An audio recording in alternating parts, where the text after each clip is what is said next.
দিন গড়িয়ে সন্ধ্যা, অন্ধকারাচ্ছন্ন আকাশ, সচেতন মানুষের চোখ সোশ্যাল পাড়ায়। হঠাৎ ভেসে আসলো এক ভয়াবহ মর্মান্তিক খবর। নীলড্রামে ২৬ খণ্ডিত মৃতদেহের খোঁজ, তাও আবার হাইকোর্টের মতো গুরুত্বপূর্ণ স্থানে। সাথে সাথে চারদিকে ছড়িয়ে পড়ে সে খবর। প্রশ্ন ওঠে, কে করেছে খুন? কিভাবে এলো হাইকোর্ট এলাকায় এসব ড্রাম? কেনই বা খুন করা হলো এমন নৃশংসভাবে? রহস্য উন্মোচনে নড়ে চড়ে বসল প্রশাসন। অবশেষে ২ দিন পর বেরিয়ে এলো চাঞ্চল্যকর তথ্য। নৃশংস এই হত্যাকাণ্ড ঘটে পরকীয়ার মতো এক ভয়াবহ মহামারীর ঘটনায়। ২৬ খণ্ডে কাটা দেহ, বন্দি লাশ, এগুলো শুধু শিরোনাম নয়, বরং আমাদের সমাজের অদৃশ্য অগ্নিঝরার প্রতিফলন। মাত্র ১৫ দিনে দেশের বিভিন্ন প্রান্তের ৭ জন মানুষের প্রাণ পরকীয়ার জেরে ঝরে গেছে। বরিশাল থেকে সুনামগঞ্জ, ঢাকা থেকে মাদারীপুর, প্রতিটি হত্যাকাণ্ডে লুকিয়ে আছে ক্রোধ, প্রতিশোধ আর অব্যক্ত ঈর্ষার অন্ধকার। পরকীয়া এখন এমন নৃশংস মৃত্যুর ফাঁদ। এই মৃত্যুর কোলাহলে উঠে আসে প্রশ্ন, পরকীয়া কি শুধুই ব্যক্তিগত বিষয়, নাকি এটি একটি সামাজিক সংক্রমণ যা পরিবার, বন্ধুত্ব ও নৈতিকতার ওপর ভয়ানক প্রভাব ফেলছে? বিশেষজ্ঞরা সতর্ক করছেন, যখন আবেগ, প্রতিশোধ এবং মানসিক অস্থিরতা হাত মেলায় তখন ঘটে চরম অপরাধের বিস্ফোরণ।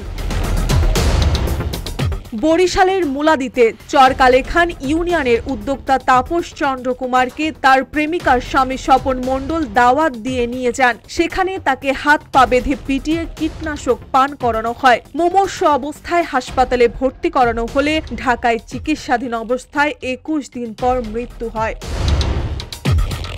মাদারীপুরের শিবচর এলাকায় ফারুক তার বাবার সঙ্গে স্ত্রীর অবৈধ সম্পর্কের প্রতিশোধ নিতে কোদাল দিয়ে ঘুমন্ত বাবাকে ১৭টি কোপ দিয়ে হত্যা করেন। চট্টগ্রামের পাশলাইশে মোহাম্মদ হাসিব প্রবাসীর স্ত্রীর সঙ্গে পরকীয়ার সম্পর্কের জেরে খুন হন। প্রবাসী দেশে ফিরে এসে তাকে ডেকে নিয়ে ছুরিকাঘাত ও গলা কেটে হত্যা করেন। একইভাবে গতকাল ঢাকা হাইকোর্ট সংলগ্ন এলাকায় কাঁচামাল ব্যবসায়ী আশরাফুল হককে ২৬ খণ্ডে কেটে ২টি ড্রামে করে মরদেহ ফেলা হয়। তার মূল কারণ হিসেবে জানা যায় ত্রিভুজ পরকীয়া। সহযোগী ছিলেন বন্ধু ও প্রেমিকা। গাজীপুরের কোনাবাড়িতে রহিমা বেগমকে পরকীয়ার জেরে গলা কেটে করা হয়। বগুড়ার নুলগোলায় জহুরুল ইসলামকে স্ত্রী ও প্রেমিক খালাতো ভাই বিপুল ঘুমের ওষুধ খাইয়ে অর্ধনির্মিত বাড়িতে মারাত্মকভাবে হত্যা করেন। পরে ধানক্ষেত থেকে মরদেহ উদ্ধার করেন পুলিশ।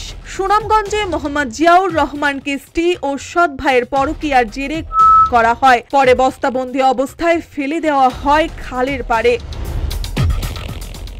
এ বিষয়ে অপরাধ বিশেষজ্ঞ রাজীব চৌধুরী বলেন, পরকীয়ার ঘটনায় হত্যার মূল কারণ হলো ক্রোধ নিয়ন্ত্রণের অভাব ও মানসিক অস্থিরতা। যখন ব্যক্তিগত আবেগ, প্রতিশোধ ও ঈর্ষা হাত মেলায় তখন এই ধরনের চরম অপরাধ সংঘটিত হয়।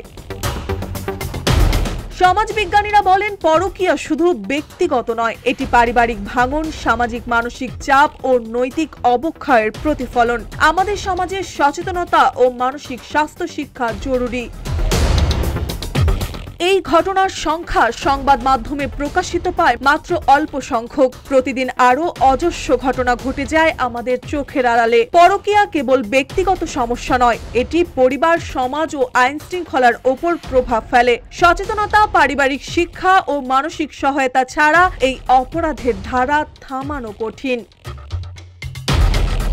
মার্জিয়া মৌ, রূপালী বাংলাদেশ।